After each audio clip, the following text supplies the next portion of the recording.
really great football number. Today, we are going to be talking about a really great football conference in the SEC. It's the SEC Deep Dive. We are rushing all of these, kind of, still very quality, of course, but we're rushing them to get everything ready for y'all before the season starts because of some things on the back end. We'll just say that. But starting with some key players in the SEC, we're just going to get right into it. No need to bury the lead here. Kirtan, what is your favorite key player in the SEC? Or I should say, who is? Okay, so it's always I'm gonna say this now, and I said at the beginning of when we started this whole redemption arc of our little videos, and it's going to be the everyday. I'm gonna say Lenoris Sellers. He's going to be one of the key impact players going into the SEC. Now, things you need to know is that they were torn between them. The coaches all knew, like, we don't know if he's going to be the best. Originally, when he was going in, because it was going to be a freshman last year. Last year was his freshman year. Last year, whenever he actually took the leads for the Gamecocks, he wasn't really that highly recruited. He was just a known runner. They knew he could run the ball. He's a dual threat quarterback. But this year, I expect him to take a big leap. He had pretty good stats his freshman year. I believe he had 2,500 yards, 18 touchdowns and 7 interceptions. But now, whenever he's going to get full reins, he has full access, and he's really going to step into his own. I expect really, really, really big things from him. I think that he's going to still go off of his legs and follow on his lead that he's already created. And he's just going to try to dominate the running aspect of the game to open up the passing. Since Gamecocks do have a solid team, they're going into this year actually, I believe, ranked or very close to being ranked because of the fact that they are just building a true program over there. And I just think I see great, great things in their future. And of course, they're led by their head coach, Shane Beamer, who I think just has football in his DNA based off his dad and just how he acts and how he reacts with his players. And he's built a strong bond with that quarterback, with Lenore Sellers. I think he's going to take him far. Kieran, who's next? Yeah, so next is a bit of a strange selection, at least I thought at first before I did some more research. Harold Perkins. So, Harold Perkins Jr., I believe, technically. So, not talking about his father, talking about the current football player at LSU who only posted 16 tackles this year. Now, he was injured in their UCLA game, so he missed significant time. But it's also important to mention that last year, by all accounts, you ask his defensive coordinator, you ask his position coach, you ask pretty much anyone that saw him play, you could tell he struggled because they had switched him from just a pure, true blue pass rusher to playing more off the ball linebacker and really starting to get more into that kind of dynamic of going between rushing the passer on third down and defending the run in the second level, coverage, all those kinds of responsibilities on first and second downs. Uh, so I would really look and by everything that we've heard from LSU, both in the spring and now in their fall camp, they have improved massively on defense, specifically Harold Perkins. He's improved. He's got better ball sense. He knows what he's doing. He's in a better place. And I really think that this year he's going to take a big step forward, look for those numbers to go up, but also for him to help lead the defense. Obviously, they've got Whit Weeks, and they have quite a few other very talented guys on that defense. But I think Harold Perkins is going to be able to step up, lead more, really give more to the team in terms of being a more well-rounded player and being more useful than just pin your ears back and go after the quarterback. Yeah, exactly. And I think that's just going to be one of the other benefits of LSU. LSU, as we know, for the last couple of years have struggled with their defense.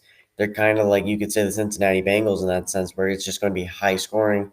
And now with the sad loss of Kyron Lacey on the team, and now you're dealing with a lot of wide receivers going, you're losing a bunch of players on the O line, including Will Campbell, nonetheless. So now you're going to really have to make changes, and hopefully, what was I saying?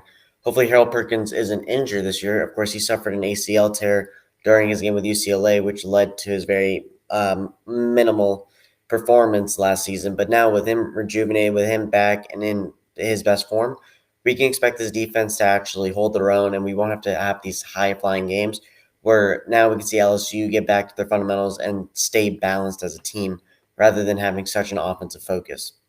Now, moving on, the next person I have is actually John Mateer. So I'll get into the little nitty gritty stuff in a little bit, but John Mateer, all you need to know is that he actually had a really good year. He came from Washington State in the Pac-2, and he had a breakout year. He had over 3,000 passing yards and 29 touchdowns on just 7 interceptions. And of course, the big thing is he's going to go play for OU. So he transferred from Washington State to Oklahoma University. And Oklahoma, as we know, they were struggling with quarterbacks. I believe they first had Jackson Arnold. Then he wasn't panning out, so they had to switch to Michael Hawkins Jr., who they were trying to develop, but he really wasn't having any great games until, I believe, came to the Alabama game where they actually put the hurt on Alabama. But needless to say, they weren't having the best quarterback years, especially after they've had the likes of uh, Caleb Williams. They had Baker, Kyler, Spencer Rattler, for that matter. I mean, they've had NFL prospects, and this was really the first year that I've seen them be like, oh, shoot, who's going to be our quarterback for the future? And so I think bringing in John Mateer was really smart.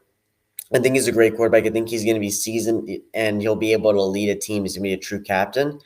And I think that's a great thing on the field. Now, off the field, he does have some issues. John Mateer was quoted, or not quoted, but was leaked his Venmo transactions, which showed him participating in sports gambling. Now, of course, there's a big allegation for those of you who aren't aware of sports gambling, especially in a football sense when you're playing the games. It can be considered convoluting. It can be considered you're working with somebody else or you're trying to manipulate numbers by either throwing games or purposely doing bad so that you win a lot of money. And it is very, very frowned on and I believe illegal to some degree. Now, he released a statement earlier this week basically speaking about how all the allegations made against him were all false and they were all in the heat of Venmo games with his friends, with his roommates in college, and none of them were really real transactions that he was going to carry out with all these people to make and benefit off of his team the most, because he finds that to be very shady and that's not who he is as a character. So again, we don't know the true story. We'll keep you all updated and see if it goes any further. But as of right now, all we know is that he's released a statement out on Twitter. You can go visit at X, basically speaking about how the Venmo descriptions did not accurately portray the transactions in question, but they were rather inside jokes between him and his friends. So again, take it with a grain of salt. We still think he's going to be an impactful player, especially if he can handle this pressure. Then I believe that shows that he's a great captain on and off the field. Right. So now we're going to talk about. First, I will talk to you about Caden Durham. So he was the running back last year for LSU. And one of the reasons why he's a key player is not necessarily hinging on his performance, but more broadly hinging on LSU's run game. Last year, almost everything offensively came through the arm of Garrett Nussmeier, which is fine. He's a good quarterback. But when you're that slanted, as LSU was last year, in the realm of 80-20, right? 80% passing plays to 20% running plays, it really starts to hurt your ability to keep a defense honest.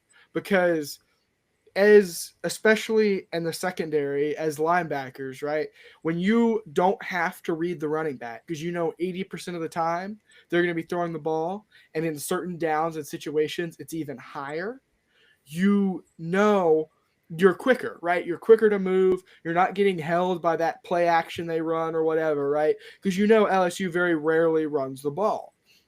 So you're able to get more on top of those receivers. You're able to cover them a little bit better, and it shuts down your options in the passing game, especially going deep, because there's rarely a busted coverage if all the time you've got to cover, and you're not really ever having to mock up that run fit and actually use it in a game.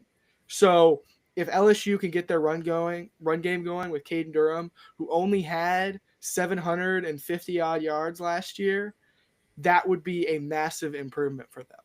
Again, 700 yards, it's not bad. But if he can go 1.2K, 1.3K, somewhere in the range, even to 1,500, if he can get there, that would be huge for LSU. Just to be able to have that source of touchdowns, that source of getting out of 3rd and 2, that source of just offensive production that will help LSU go a lot further. Yeah. And then next and lastly, I believe we have Le'Veon Moss. Now, I didn't really want to put Le'Veon Moss here alone because he isn't the main thing that's going on with um, what do you call it, with Texas A&M. Now the reason I say this is because Texas A&M actually has a 1-2 punch going on right now with two running backs. I believe that is Amari Daniels and Le'Veon Moss, who they're both going to leverage. Both running backs are very, very good and are averaging. I believe Amari Daniels is averaging 4.3 yards per carry, and last year he had over 139 carries. While Le'Veon Moss was having 121 carries, he did get injured, but he was averaging 6.3 yards. Now I think this is going to go back to how we've spoken about how this team is going to be very run heavy, and definitely expect that if you are watching Texas A&M football, you're going to see that they're going to try to be in control of games.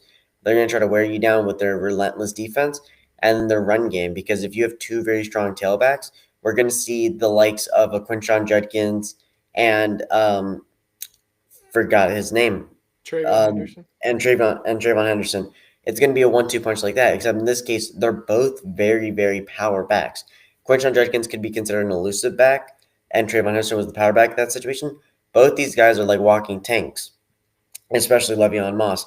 So I think that he's going to definitely have a great year, especially if they keep going with the option plays and having Marcel Reed be in control, and especially if they can really nail what they're trying to do with that concept. I think it's just going to be a great year for A&M. Yep. So moving on into surprise teams. So we're going to do a couple of different kind of almost superlatives for the SEC to hopefully give you a pretty good overview of the conference top to bottom, talk about a lot of different teams, and just go through it all. So, Kirtan, what is your surprise team for the 2025 season? So for my surprise team of this year, I actually have it being the Florida Gators. Now, the reason I say this is because we take into account what happened last year. Billy Napier was juggling between two quarterbacks, DJ Lagway and Graham Mortz, or I believe that's how you pronounce his name, Mertz. Merch. Graham Mertz and DJ Lagway. Graham Mertz was the seasoned veteran, and Lagway was the incoming freshman. Lagway was actually considered, when he came in, he won Texas Gatorade Player of the Year. He was supposed to be revolutionary, and that's truly what he was. So when Graham Mertz went down with concussions, he definitely stepped up. DJ Lagway took over the season after Graham Mertz had a season-ending injury, and he really showed that Florida Gators can play football. Now, the reason I said they're going to be their surprise team is because, let's be honest, they do not have the most, let's say, cakewalk schedule. They probably have the hardest schedule in the entire national collegiate football. And there's not much you can do. I mean, you're going to be playing SEC football, and if you're going to have to play teams like Georgia, Texas, Ole Miss, all these big hitters, you have to be ready to play. And I think that they finally are. I think Billy Napier, though he might have a couple years on the hot seat, and I think he still might be, I think this is definitely a great time to have DJ Lagway be a sophomore, be the true starter. And though, again, we do want to mention that DJ Lagway was injured going into training camp. He suffered a calf injury, but as of signs of right now, and due to our reading and our research, we believe that he's going to be able to start your week one. He might not be 100%, but again, the game one I believe is going to be an easy game for them. I think it's a very small team to open up the year, and they're already ranked. They had a very good concluding season, so I would not be shocked if we saw the Florida Gators sneak into the playoffs with 4 losses because of the fact that they can say, hey, look, Texas is the number one team in the nation. Georgia, right there with them. LSU, Ole Miss, they're right there with them. And so you could even see upsets with Ole Miss and teams like that. So I definitely think they have a playoff aspiration, and they could be the team to watch out for. All right, so moving to my surprise team, which is much more interesting and logically reasoned than Kirtan's, because of course it's me. Texas A&M. So how you know this is logic is because I would never say anything good about Texas A&M unless it was actually true. So, Texas A&M. We're just going to kind of go around the horn here and talk about some different position groups that they have that are going to be super strong. Kirtan talked about their running backs. You've got Le'Veon Moss, who is an absolute stud. You have Amari Daniels, amazing running back. But then you also have Marcel Reed. And the thing, the question you're asking right now is if they have all these great running backs, it doesn't matter if their O-line's going to be awful. Well, Good news, their O-line is amazing. They return Trey Zune. They return Crownover at tackle. They return almost all of their production from last year along the offensive line. A couple guys transferred out. A couple guys are gone now. But almost every single guy comes back. So that unit, they're together. They're bonded. They know what they're doing. They know where they're going. So the run game for Texas A&M is going to be unstoppable. And then when you're a team that wants to shorten games, wants to compress the game, wants to really lean on that other team and get that running attack going, what helps? A vicious defense and a vicious pass rush. To that effect, they return Torian York. They return key players on defense at multiple positions. They have lost some significant defensive line talent, and especially Shamar Stewart. But the good news for the Aggies is the transfer portal has been kind to them, and Tyler Oneedham, I think that's going to be my best guess, is a transfer in who is looking to make a big impact. And according to rumors of fall camp, he is already making a big impact in scrimmages and practices. So Texas A&M, to me, I believe that they can really bond together as a team and play well. There are, in my mind, a couple of big weaknesses. The first big weakness is the wide receivers. They lost Noah Thomas. They lost Evan Stewart a couple of years ago. It seems like that room is just bleeding talent. So I really want to see them build up those wide receivers, elevate from within. Maybe you end up with a breakout star that used to be a walk-on or something like that ends up making a big impact for the Aggies. But they're going to need weapons there too. Because if they're just run, that'll work in the Big Ten. That'll work against teams like maybe your Vanderbilts or even your Ole Miss to some extent, Mississippi State, teams like that. But when you've got the defensive tackles and the defensive line and the defensive front seven of Texas or of Georgia or of Alabama, and that's what you've got to run against, it's going to make your life a whole lot harder, even if your O-line is great. So I really think A&M, the sky's kind of the limit this year, and hopefully battered Aggie syndrome does not make a spectacular return, because this year it would really be something. Yeah. And then moving on, we have our teams that we actually believe are going to be disappointing going into the next year. Now, these are teams that might be considered too highly rated as of right now, and we just don't see them finishing out strongly. Or these could be teams that we just think from the get-go are just overhyped, and they're just not going to have the season that everybody knows that they are able to have. So, Kieran, you want to get started with that one? Yeah, so I have, and this is maybe a bit of a surprising pick, given Kirtan's glory run. I'm not sure if you could call it that, but his predictions have been favoring South Carolina. I am on the opposite side. As individual players, I think they're great. But as a team, I think they've got issues. So obviously, returning Lenora Sellers on offense. You're returning Lenora Sellers, Nick Harbor, the two tackles, Henry and Thompson, as well as a tight end. Now, he didn't play very much last year in Michael Smith, but he returns. Oscar Adaway III also returns, but he also did not see a whole lot of action last year. That's it. Everybody else is new. They're elevating freshmen. They are bringing in some transfers, but it really looks like the returning production for South Carolina is going to be a problem. And then when we flip to the defensive side of the ball, they return 3 players in the secondary, and that's it. At linebacker, guess who they're starting? A redshirt sophomore and a freshman.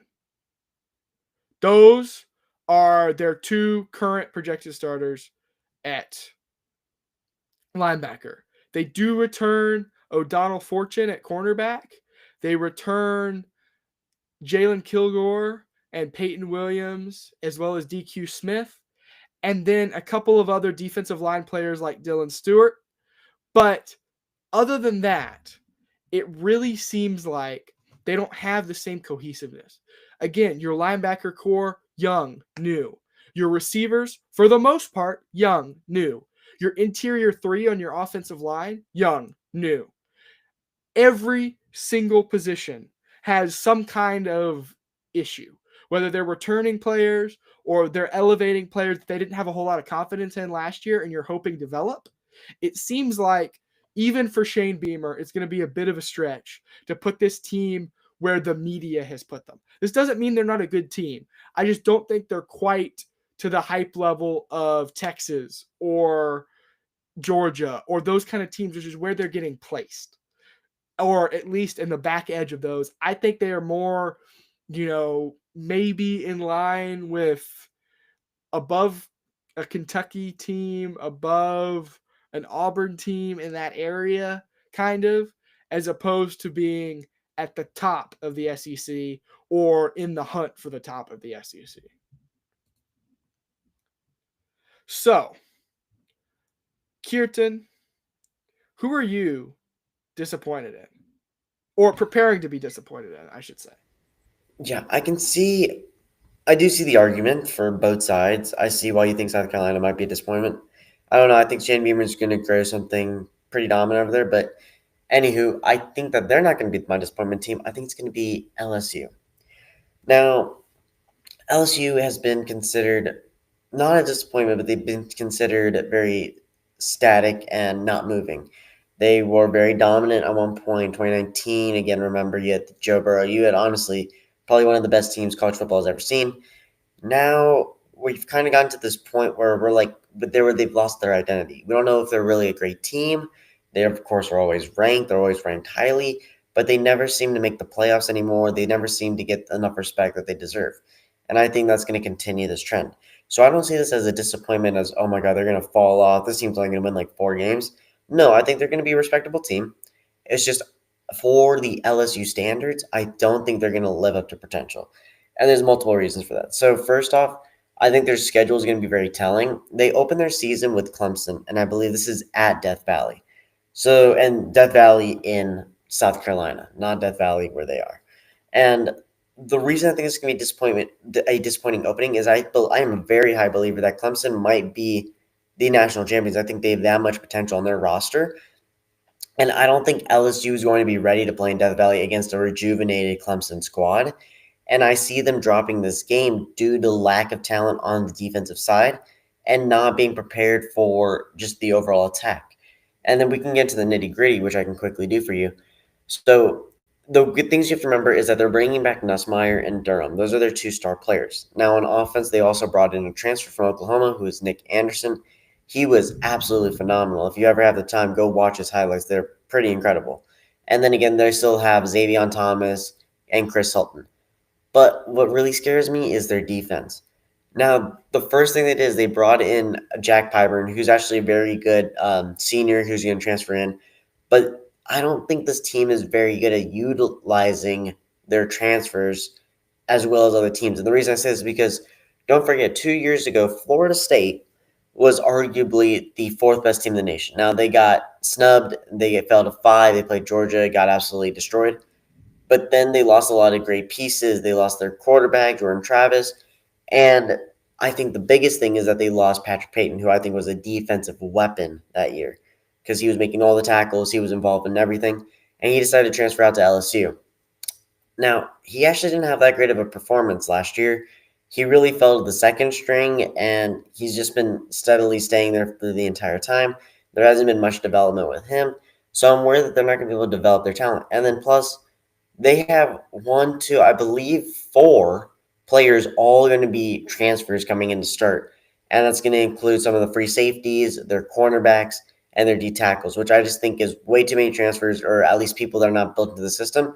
And out of that, 3 of them are seniors. And only one of them is going to be a sophomore, who's going to be the free safety. Now, besides that, they do have a great recruiting class. They always do. And I think they might be considered DBU, which is why all their players are very good on the defensive side and cornerback side.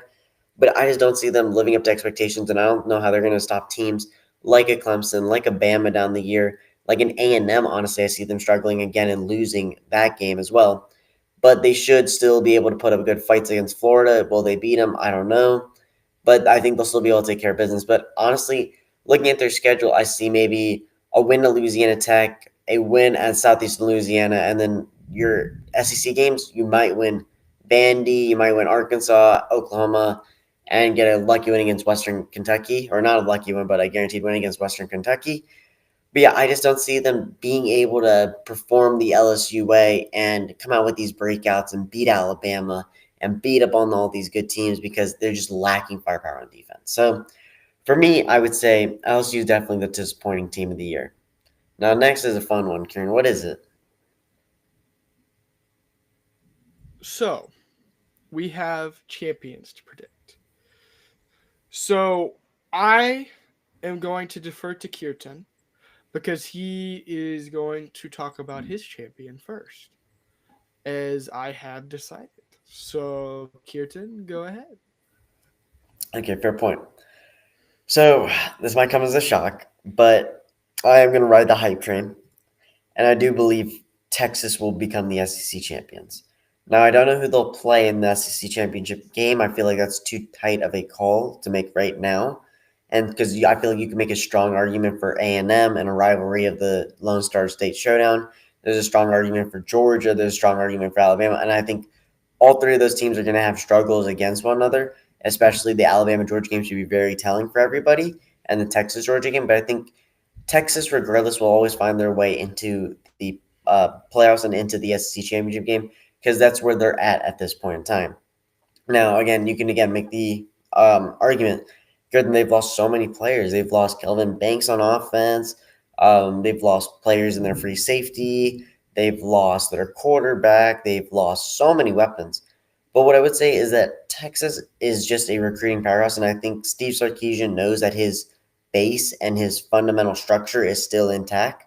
And that includes players that have been there, like Arch Manning, who's developing the system, Anthony Hill, who I think is going to be a very dominant player going into the next season, and of course we can't forget about the Duncanville player who has been tearing it up, the true freshman, or well now the sophomore linebacker off the sophomore edge player Colin Simmons. I think he's going to be really their key player going in the future, and so just looking at these teams that they're going to be playing, I just don't think there's a team out there that can either match their firepower or their will because now they know what they have to do. They know they have to go into Ohio State, into the horseshoe, and they know they have to win in this opening game. And I feel like that's going to be a very telling thing of what this team is about and what are their goals. Their goal is national champion at this point or bust because you know that Arch Manning will either spend this year going for it or next year, and he'll be done. I don't even know if he's going to stay around after this year because he's going to be such a highly touted player. So you have to play the game as the game was intended. And all that means is that you have to put your best foot forward every single week, go in with a positive attitude, and just say, look, we got 13 games to win the SEC. We got 13 games to prove ourselves as the number one team in the nation. We're already preseason ranked number one. Let's go out and prove it. And I think that's going to be a very, very big thing.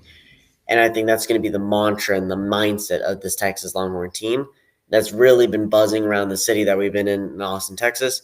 And I think that's the reason why they're going to win because I don't think a team is going to want it as bad as they will this year.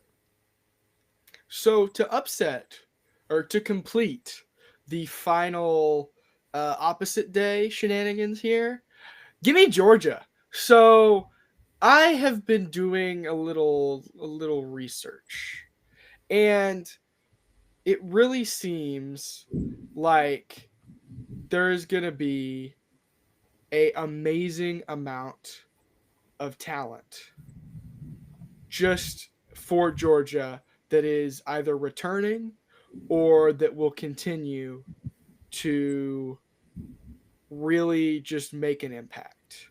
So, you have Trevor Etienne returning, Dylan Bell returning, Oscar Delp returning, a good chunk of the O line, Gunnar Stockton, the punter is returning, which is not that important, but I thought it would be nice to note. Then on defense, this is where it really gets scary. You have Dan Jackson returning. You have Malachi Starks returning. You have Jalen Walker returning. You have Michael Williams returning. And you have Ingram Dawkins on defensive line returning. So for me, you look at Georgia with a rock solid secondary, improved wide receivers, because I didn't even mention Noah Thomas and Zachariah Branch, the two wide receivers they brought in to shore up the position that was their biggest faux pas last year. And this year, they have an improved wide receiver room that might end up being one of the best in the country, or at least a strength for Georgia. They have an offensive line, which should be good, if not perfect. And they have a running back returning. They have their quarterback back, who is, I think, showing great promise.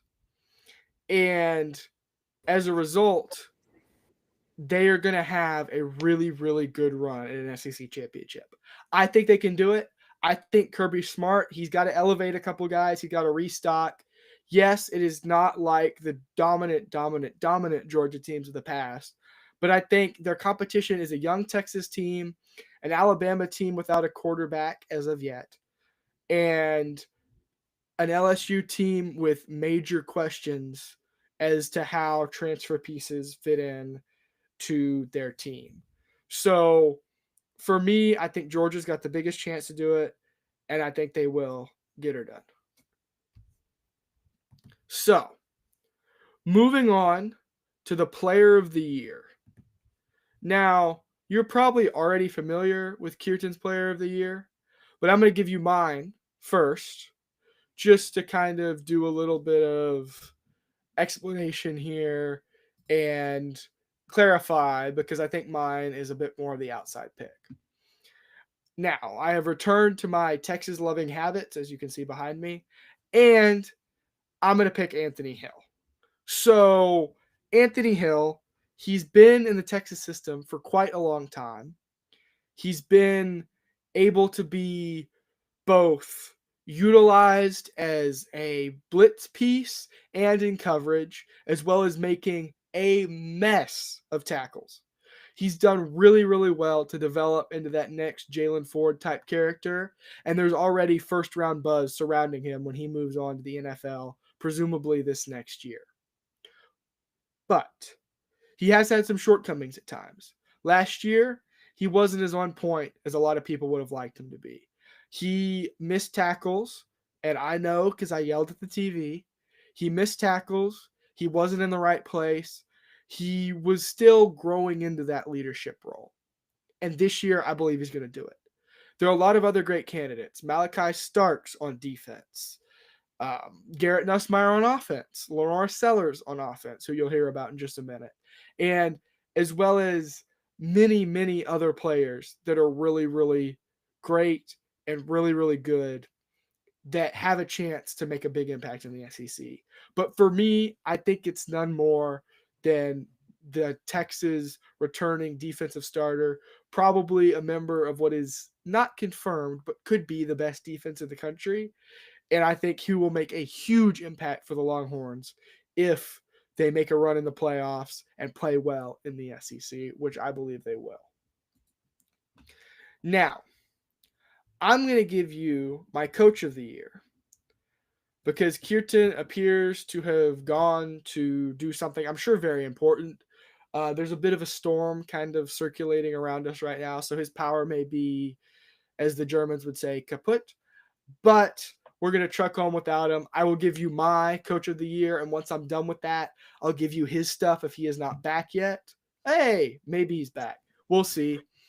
But I will give you my coach of the year real quick before he figures out how to sort something. I'm not exactly sure. So, my coach of the year is Kalen DeBoer. The reasoning behind this is we haven't talked about it, but Alabama is a much improved team. They return a lot of their secondary talent. They return Ryan Williams. Their offensive and defensive lines are always going to be strong. They return key pieces. They have all the ingredients. They have what should be a veteran quarterback in Ty Simpson, we believe, who will be starting. We're not sure. That's still an ongoing quarterback battle. But it really seems like Alabama is going to be a very solid team. And I think they can bounce back to a 10-2, maybe a 9-3 year, but that looks better. That really feels like they're the Alabama of old. Even if they end up dropping a game or two, it's going to be closer. It's not going to be to Oklahoma, and it's going to be in a dominant fashion. I think they can make a run at the SEC title. Maybe that's who Georgia plays in the championship, or maybe that's who Texas plays in the championship. But for me, I think they're a really strong team. I know Kalen DeBoer is going to get them on the right track. And I think this year you're going to see a lot of upward trajectory. And that's why I'm picking Kalen DeBoer for Coach of the Year. Kirtan, give us your Player of the Year first, and then your Coach of the Year. Absolutely. Yeah, and again, sorry about that. I don't know, major storm that rolled in. I don't know again, but let me just quickly go.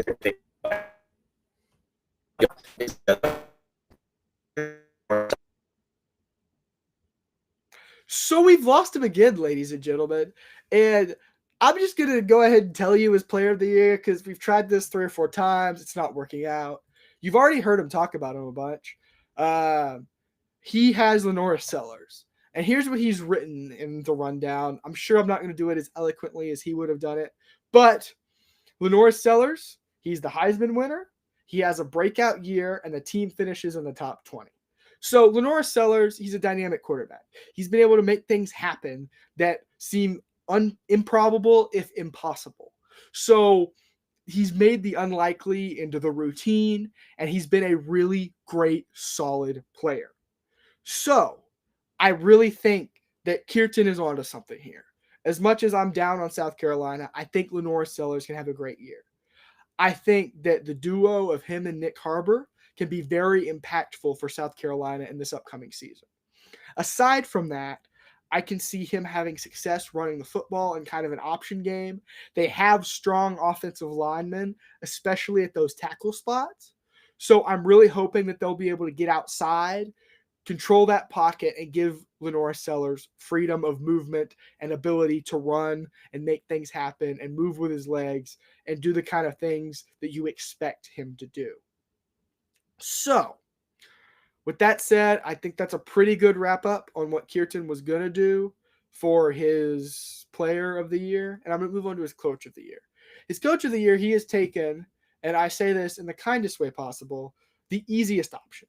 He's taken Clark Lee, the coach at Vanderbilt, for those of you that aren't familiar with the Vandy greatness, shall we say. So, Vanderbilt. Diego Pavia returns, and that's what Kirtan is saying will make a big, big difference for Clark Lee this year. Pavia is going to lead the team. Clark Lee is coaching that team. If he gets Pavia what he needs, Pavia leads the team, rekindles the spark, team does well, and essentially they get wins, they get noticed. Maybe they put Alabama through a scare again. Last year, the scare turned into a scarecrow because they won. But hopefully they put Alabama through the ringer and eventually come out a very, very good team. I understand this. I get it. Clark Lee is a very good coach.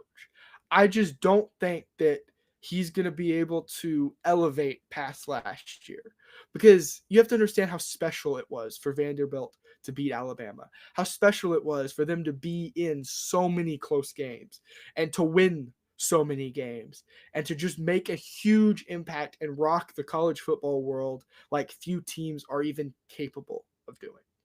So I think it's rare, but Kirtan is very high on the Commodores, and maybe he'll be attending there and going to business school next year. We never know. So in light of Kirtan's technical difficulties, and in light of our SEC rundown being over, I'm just going to give you a quick few final thoughts, and then we'll get out of here. I want it to be a quick episode, not trying to bog you down as you prepare to send the kids back to school or to go back to school yourself, and just having that kind of time of year. So, a couple final thoughts. The SEC is going to be competitive this year. I think that there are a lot of strong teams in the SEC that may be able to beat the Big Ten in terms of just brute strength, force, and ability. So Kirtan is allegedly back again. I have now given both his Player of the Year and Coach of the Year summary. And Kirtan, you know what? I was going to give us a wonderful SEC wrap-up, but how about you do that instead and send them out on a high note with your barely functioning internet? Ladies and gentlemen, I'm afraid we may have lost Kirtan Amin yet a third time. So blame the Lightning or blame Kirtan. He can't say anything because he's not here. Oh, is he back? Or is he just really slow? I don't know. So something is happening with Kirtan. He's panicking. I don't know if you can see his frozen face of panic. It looks like somebody, I don't know. He's a wax museum. He's in the wax museum. Bad things are happening to half of our podcast cohort here. And he's gone again, officially. So, the SEC is going to be great this year. And hopefully all the teams will show up to their games and make a commitment to be there and to sort out everything, unlike some certain media types we know. But I really hope y'all enjoyed this rundown that we gave for y'all and that it helps you be informed and educated as you roll into this next year as the SEC fan or SEC lunatic, as you may choose. All right. Thank y'all for another great episode. We will be back day after tomorrow with the Big Ten rundown. So little exciting preview there. And then we're going to get rolling right into this season. Hit it hard. Week 1 previews are coming up. It's going to be amazing. I can't wait. Thank y'all so much. Have a great rest of your day. And goodbye.